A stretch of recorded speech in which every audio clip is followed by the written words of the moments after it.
Even though it has been long coming, the news of UK actually cancelling their non-domicile tax system has been a surprise to us all, either to those of you who already moved to UK under this regime, or those of you who actually wanted to do so in the future. There's a lot of questions in your mind, and the main one is what to do now. Hi, my name is Diana, and as a part of the strategy team here at Nomad Capitalist, we have been helping individuals go where they're treated best over the years.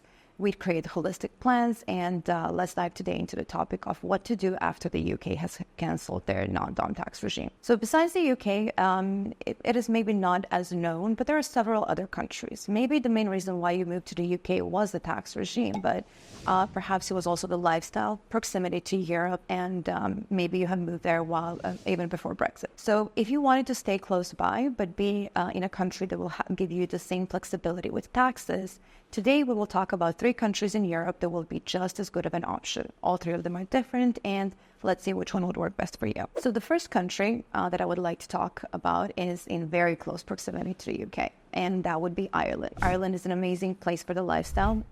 It's in the European Union, not in Schengen zone, but it's not going to create a lot of issues. However, the tax system in Ireland is non-domiciled. Now, when it comes to the word domiciled, each country has their own representation of it. So domicile usually means place where you were born, not necessarily the country where you're a citizen of. And also, in addition to that, it sometimes means the place where your father was born. Now, in Ireland, there is no limitation on how long you can be non-domiciled before they actually cancel out the tax regime for you. The way it works is quite similar to the way the UK tax regime works. So what happens is, essentially, it is remittance-based taxation. So let's say you're living in Ireland, you get the permit, and you are earning most of your money outside of Ireland. So that would mean that taxation of your income would happen solely on basis of remittance. So if you are moving your funds from outside of Ireland to your Irish bank account, if you are earning your money in Ireland, you will be taxed at their regular progressive tax rates. Now, the fun fact that maybe not everyone knows about is when you decide to become non-domiciled in Ireland for tax purposes, what happens is that all the money you have earned before moving to Ireland will remain tax-free, which means that only money you earn from when you move to Ireland and going forward, when you remit it, is going to be taxed. So you can have one designated bank account that you open prior to your actual move, and what you can do is transfer the funds you have earned into that bank account. So when you actually move to Ireland, any money you remit from that bank account, it will be tax-free. And that is the easiest way to track it, because you can't really track what you have earned before and what after. So this could be a good way to do it. Ireland is in EU, so in very close proximity to most countries, very close proximity to the UK, which you can visit, because if you have been living there, you have probably made some friends, have family, so that can be quite important. And the most important thing, it's very tax-friendly. Back in the day, Ireland had a lot more immigration options. Now, that is a topic for another time, but it has become a little bit more difficult to get into Ireland and get the residence permit.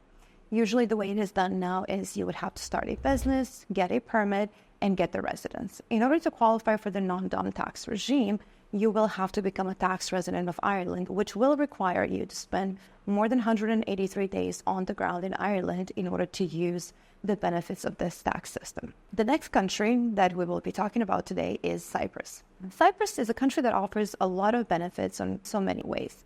Would it be immigration? Would it be tax? But as today we're talking about the non-dom tax regime, let's focus a little bit more on that. The one reason why Cyprus could be a better option than Ireland is if you are more of a digital nomad, if you're someone who likes to travel, someone who does not like to be constrained by one specific place, then Cyprus might be the place for you.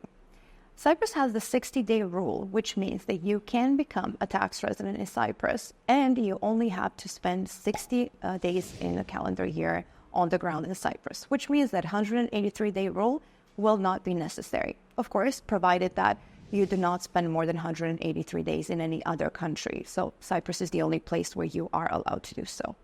The way it would work is you can start a business in Cyprus, and this is available to both EU and non-EU residents and citizens. So what you can do is start a business and have the business taxed at 12.5% corporate tax in Cyprus.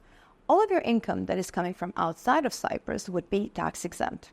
And that would include any dividends, royalties, any salaries that you're receiving.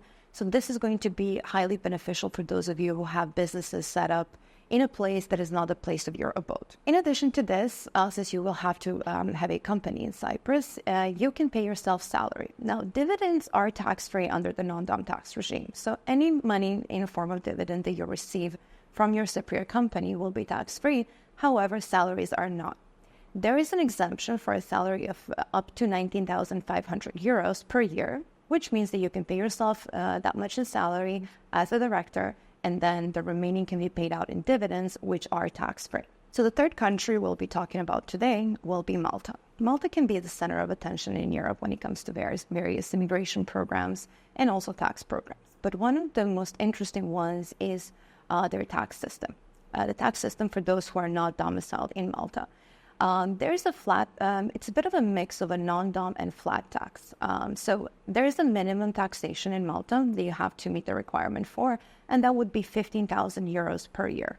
In addition to this flat tax, you do have to have a permanent home over the year, and that there is a minimum requirement when it comes to the actual rental property. You can choose to purchase, but the rental is available as well.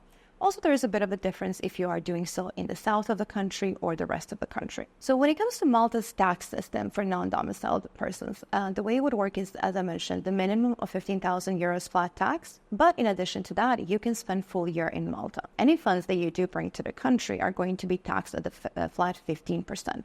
So everything that remains outside will remain untaxed because it is not going to be the concern of Malta.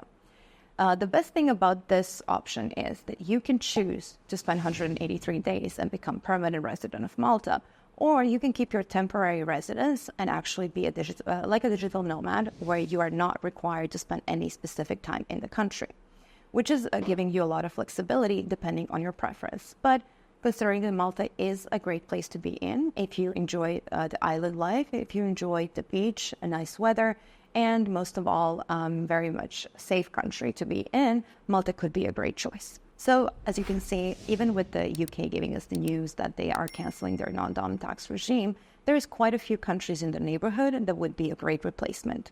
Now, you have heard about these three options, and of course, there's a lot more details about them. So if you are interested in these options, maybe moving out of the UK, or if you're looking for something that would be an alternative, you can ask us a question down below, or you can go to our website and apply to be our client.